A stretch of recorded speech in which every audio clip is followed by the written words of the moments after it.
Olá pessoal, tudo bem? Eu me chamo Lucas Yuri, eu sou estudante do curso de Licenciatura em Ciências Biológicas pela Universidade de Pernambuco, campus Garanhuns. Atualmente sou estudante do primeiro período e hoje eu vou apresentar o seminário na disciplina de Prática Pedagógica número 1, referente ao componente lecionado pela professora Vera Lúcia Chalegre. E hoje eu vou trabalhar sobre vida e evolução do sexto ano do ensino fundamental, a partir da Base Nacional Comum Curricular, tanto das suas competências gerais como suas competências específicas, para formular o meu planejamento de aula e o desenvolver de uma aula para a turma do sexto ano do ensino fundamental. É importante, claro, trazer que a BNCC será a base de todo esse planejamento e toda essa aula é desenvolvida a partir das competências gerais e específicas que estão presentes nela. Hoje eu trago uma aula sobre a unidade temática Vida e Evolução do sexto ano do ensino fundamental. O objetivo do conhecimento é células como unidade da vida, interação entre os sistemas locomotor e nervoso e lentes corretivas. Objetivo do conhecimento, no meu caso, o meu tema específico, vai tratar sobre a interação entre o sistema locomotor e nervoso. A habilidade que eu vou trabalhar é a habilidade EF06, CI09, que diz deduzir que a estrutura e a sustentação e a movimentação dos animais resultam da interação entre o sistema muscular, ósseo e nervoso. Então eu vou tratar cada um desses sistemas e vou falar da importância dele, trazendo aí para a inter-relação entre eles, que a movimentação e a sustentação dos animais depende da interação entre esses três sistemas.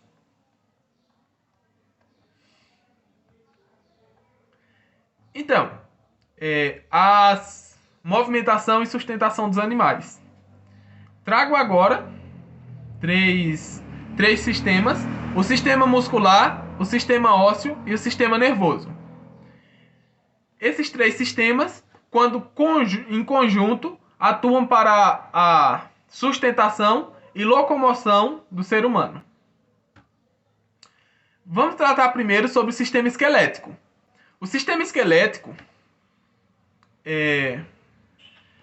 reúne um conjunto de ossos e estruturas formadas a partir de cartilagem, tendões e ligamentos que permitem a movimentação do corpo. Quando a gente fala sobre sistema esquelético, o que vem na nossa cabeça é justamente o esqueleto, que é aquele conjunto de ossos que estão no nosso corpo.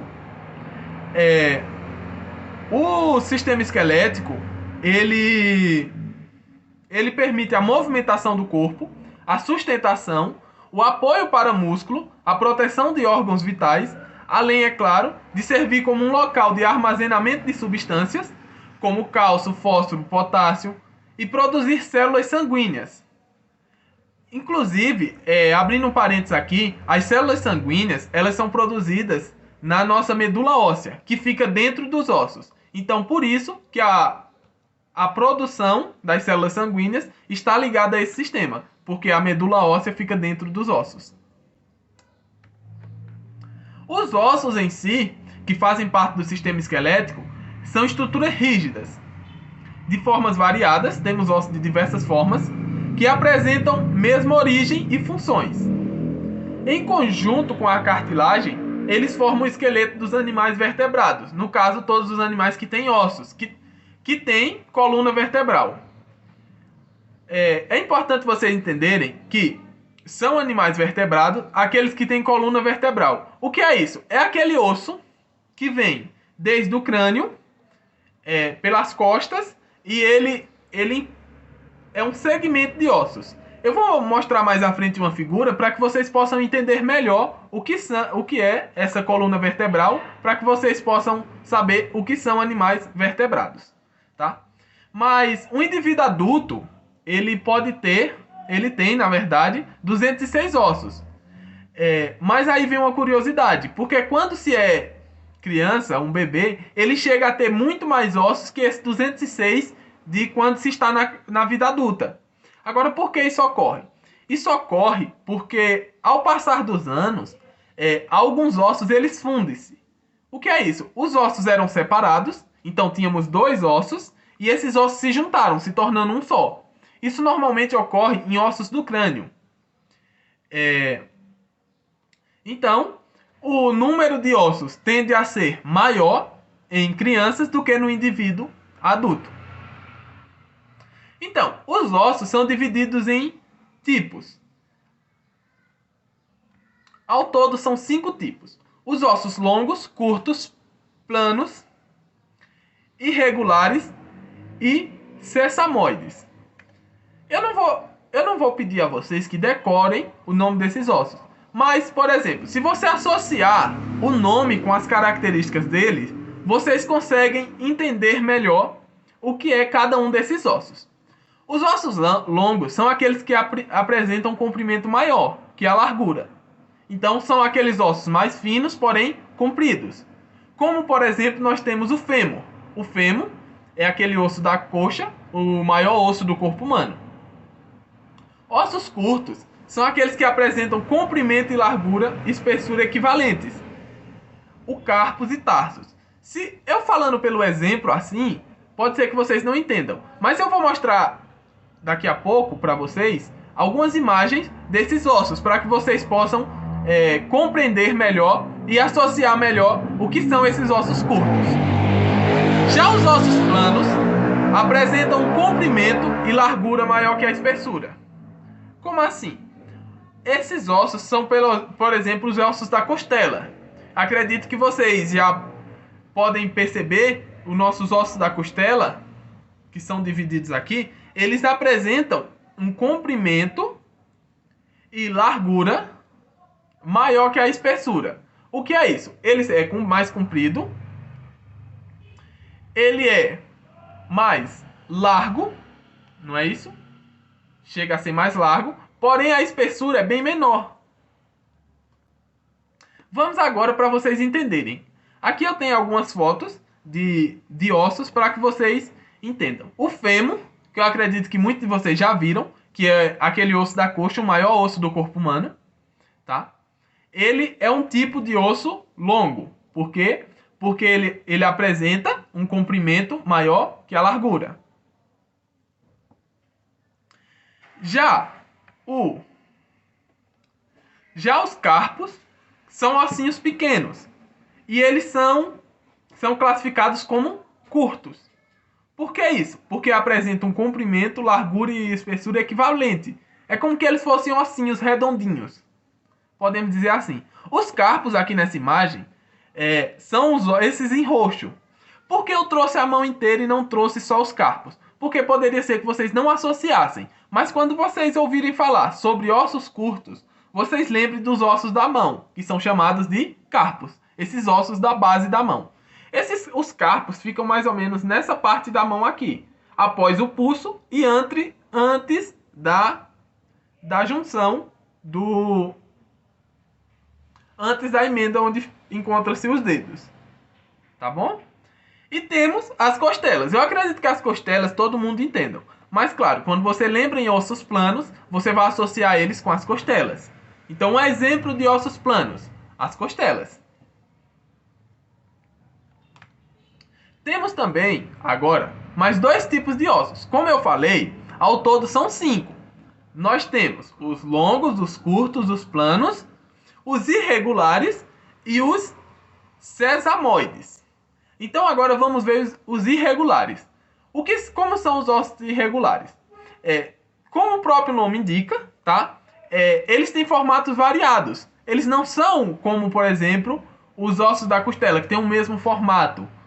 Os ossos longos, como o fêmur, que tem o mesmo formato. Eles têm diversos formatos. Então, para se classificar esses ossos de diversos formatos, deu-se a eles, classificou-los como irregulares, porque eles não apresentam o mesmo formato. Tá? Mais à frente, eu vou mostrar aqui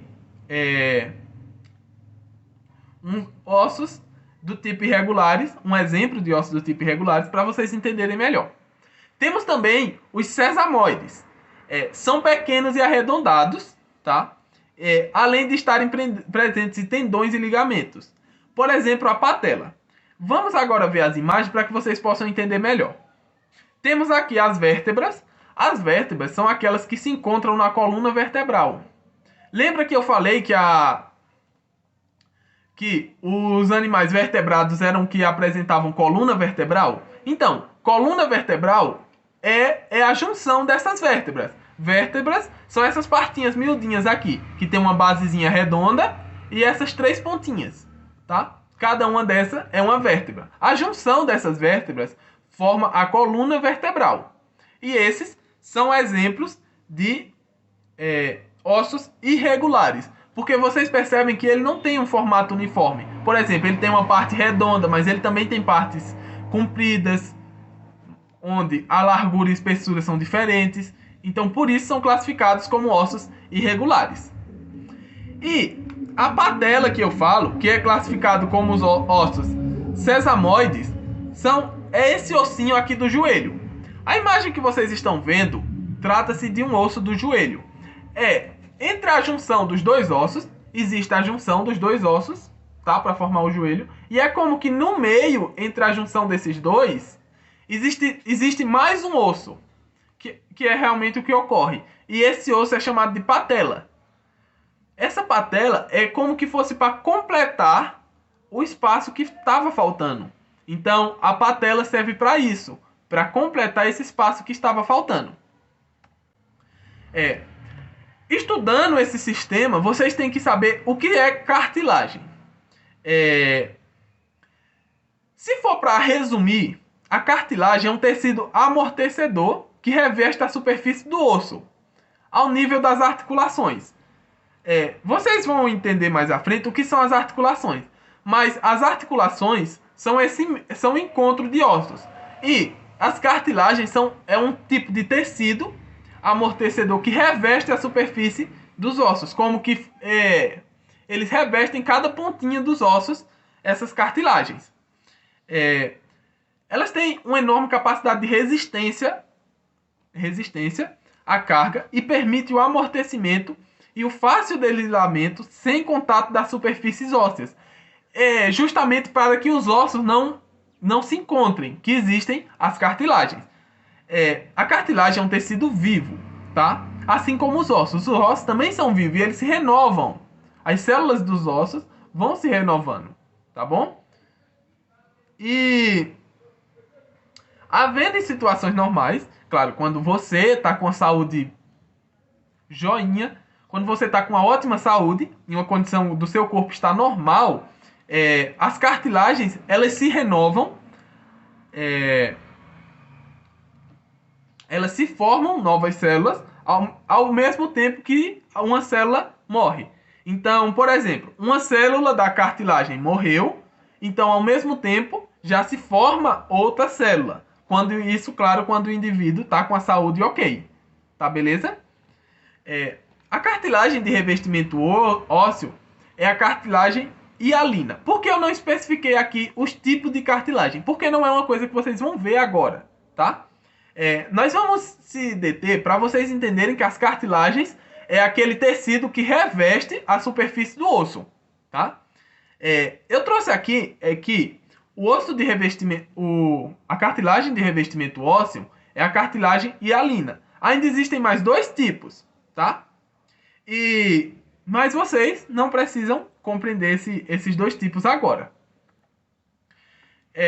Como eu falei, vocês também precisam entender o que são articulações. Então, articulações, como eu já mais ou menos expliquei, é o encontro de 2 ossos. Onde 2 ossos se encontram, forma-se a articulação. Então, por exemplo, aqui na divisão do dedo, aqui nessa primeira emenda, existe uma articulação. Por quê? Porque aqui existe um osso para cima e outro osso para baixo. E o encontro deles é onde se tem a articulação. Agora, articulação quer dizer que pode ou não existir movimento na articulação. Mas como assim? Porque eu tenho articulação aqui no dedo e meu dedo tem movimento. Mas existem articulações em outros locais que não têm movimento? Vamos entender melhor. Então, existem articulações móveis. Esses tipos de articulações são as que permitem a movimentação.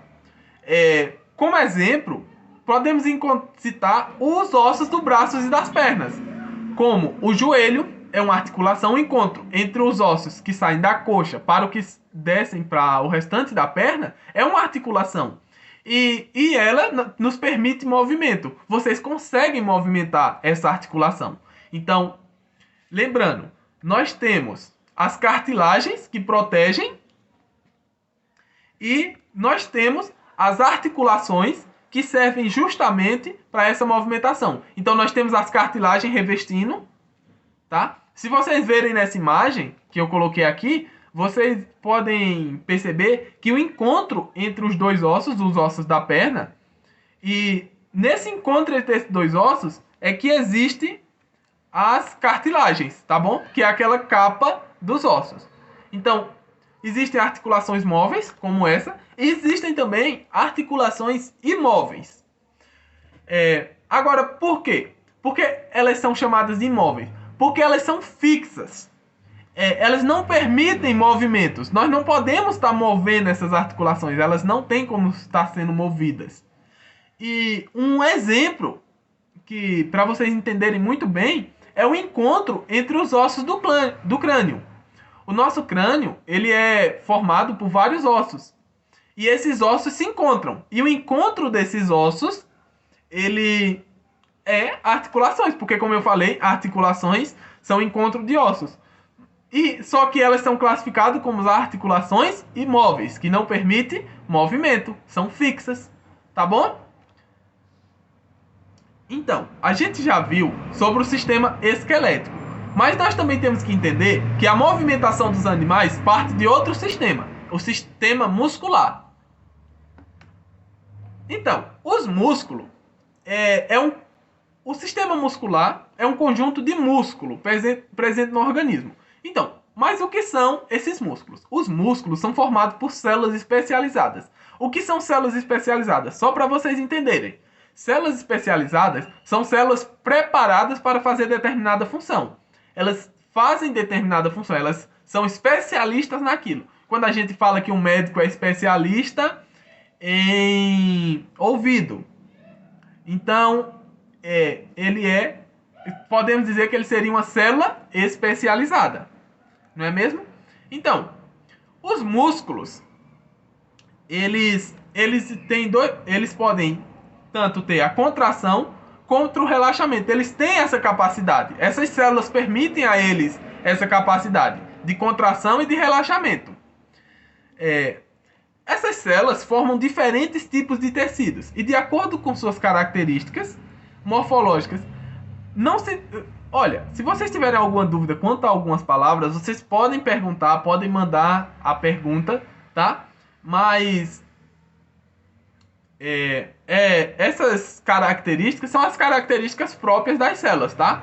Características individuais de cada célula e de cada tecido, é claro. E permite para a gente classificar em 3 tipos. Existem 3 tipos de músculo. E vocês vão aprender agora quais são esses 3. O músculo estriado cardíaco, que eu acredito que vocês já fizeram a associação. O músculo estriado esquelético, a gente acabou de estudar o sistema esquelético, vocês sabem do que se trata. E o músculo liso. Agora, o músculo liso, a pessoa pensa, mas que músculo é esse? O que é um músculo liso? Então, vamos entender cada um deles agora, não é mesmo?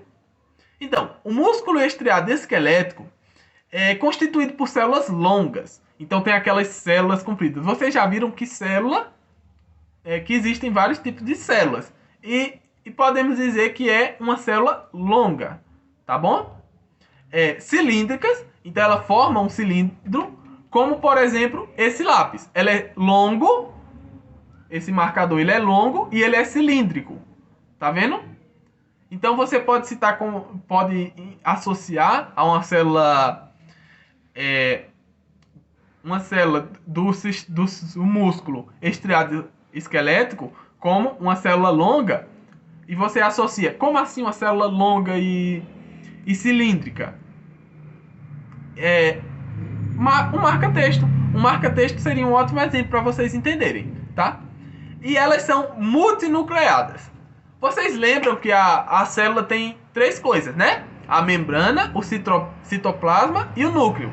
Então, essas células, ela tem mais de um núcleo, tá bom? Multinucleada, tem mais de um núcleo. Então, é simples vocês entenderem. Apresentam estrias transversais. O que é isso? Estrias são aquelas linhazinhas que cortam, que vocês podem ver aí na imagem. Nessa primeira imagem de cima, vocês podem ver que existem umas linhazinhas dividindo no meio da parte rosa, não é mesmo? Essas são as estrias transversais. E ele apresenta uma característica que pertence a ele, que é a contração rápida. E ela é sujeita ao controle voluntário. Eu daqui a pouco vou falar sobre ação voluntária e involuntária. Mas vocês já entendem que voluntária é de vontade própria. Então, você consegue controlar essa contração do sistema do músculo estriado esquelético. Temos aqui o exemplo do músculo do braço. O músculo do braço, ele consegue aí, ele é estriado esquelético, porque você consegue controlar o momento que ele vai tanto relaxar, como também quando ele vai contrair. Então, esse é o músculo estriado esquelético. Temos também o músculo estriado cardíaco. E o que é esse músculo estriado cardíaco? Ele é constituído por células alongadas e ramificadas. Aí você me pergunta, o que são essas células alongadas e ramificadas? Lembra que eu falei que célula alongada seria o marca-texto?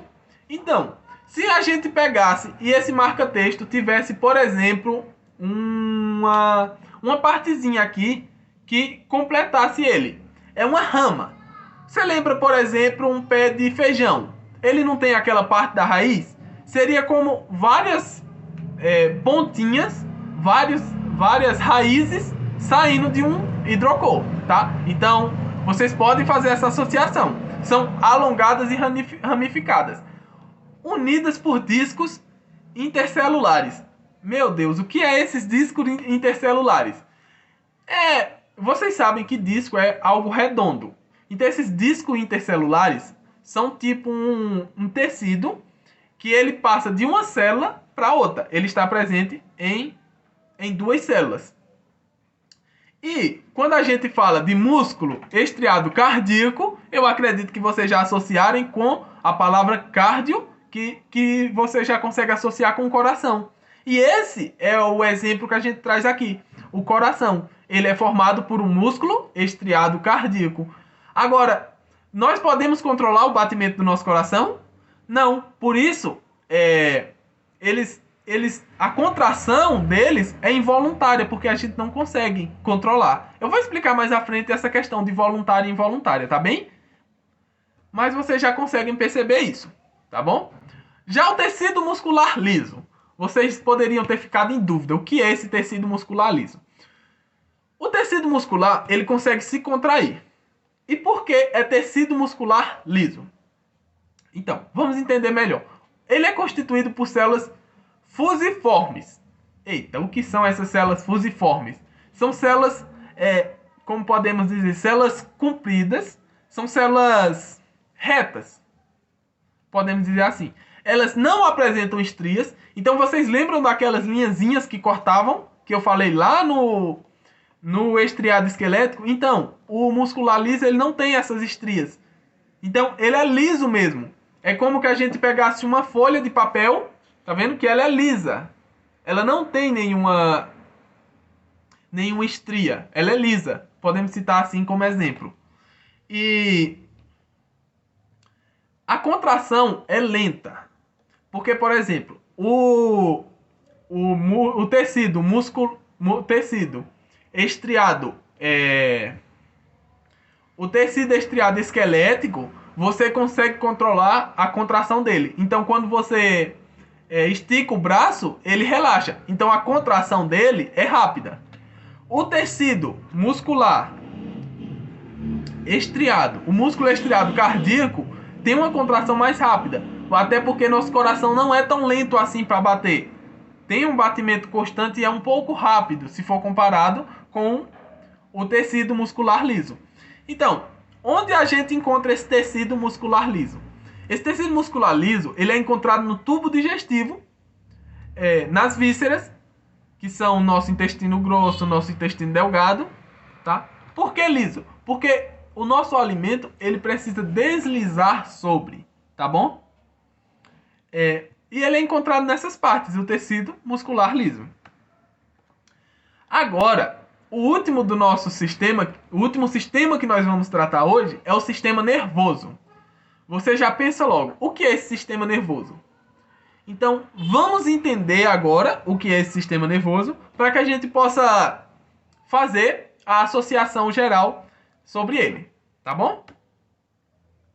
Então, o sistema nervoso é o sistema responsável por captar, processar e gerar resposta diante dos estímulos a quais somos submetidos. E aí, o que é isso? Isso quer dizer que, por exemplo, quando você se queima, você encosta em alguma coisa quente, automaticamente você recebe uma informação, você se queimou. Então essa informação vai até o seu cérebro e seu cérebro tira, por exemplo, sua mão dali daquela parte quente.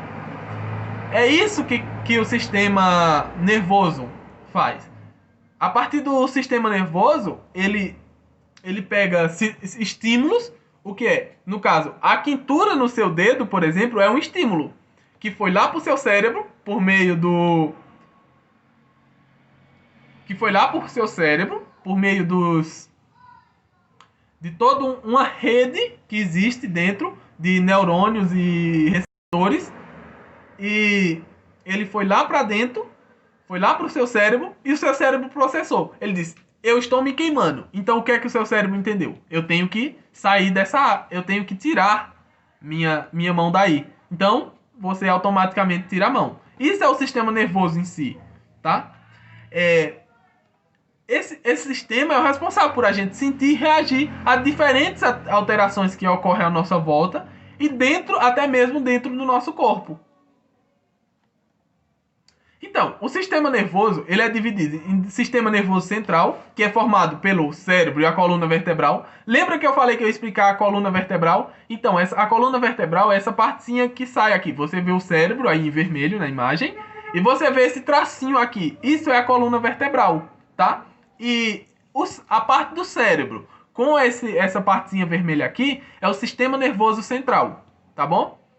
E o sistema nervoso periférico, o que é isso? São todas as outras ramificações que eu venho falando. É um monte de nervo, um monte de ramificação, como fosse um monte de raizinha dentro do seu corpo, que está ligada ao sistema nervoso central. Esse é o sistema nervoso periférico. E ele é quem faz a captação, por exemplo, no seu dedo. No seu dedo tem lá uma ramificação. Por isso que quando você se queima automaticamente, quando você encosta o dedo automaticamente em alguma coisa quente, seu cérebro percebe e você consegue tirar a mão.